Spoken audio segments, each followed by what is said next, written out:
I'm a chartered accountant by profession, Nicola, and I think I've always wanted to be a chartered accountant. And honestly, I didn't know what that meant when I matriculated. It just sounded nice, and I knew I was good at accounting. So I was in finance and I decided to pursue that stream. But I've been now in this not for profit space and membership based organizations, I think for the past 10, 15 years. So I was at Black Management Forum BMF. before this as the MD and now at BLSA. But I think throughout my whole life, and I don't know, it probably comes from having been born on the other side of the fence, right? Um, I've always been one to advocate and fight for the underdog. I've always taken very strongly to unfairness. I've always taken very strongly to injustice.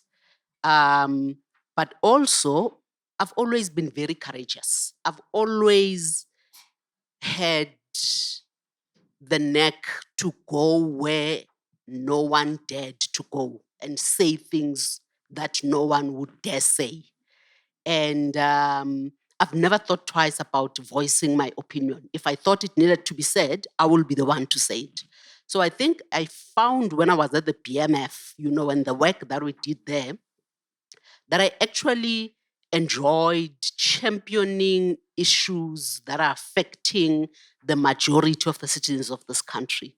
And I think and this is where I started when I introduced what I do and what I enjoy about it, where business is at the moment, right? Not just about the business side of business. And I don't know if the focus of business had always been this orthodox, focus if I would be here. I don't think I would have found it challenging.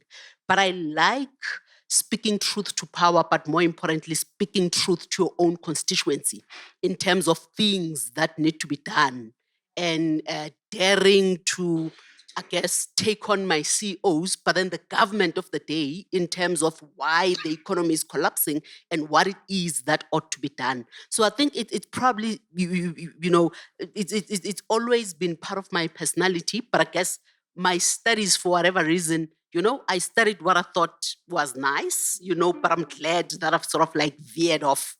So I guess when I moved to the PMF as well, I wasn't joining the PMF for what the organization stood for. I was going there to be a CFO. And Something somewhere shifted. there, when I found what the organization was doing, I thought that this is where I want to be. There is not enough people who are taking on these issues. And if I can be the one who's going to be at the forefront of these issues, then I'm putting up my hand. But I think being in corporate for 20 years before that, I've always been in these committees that are trying to solve for things, that are trying to, put solutions together in whatever the case is. So I think I've always had my voice and I've always owned it and I've always used it.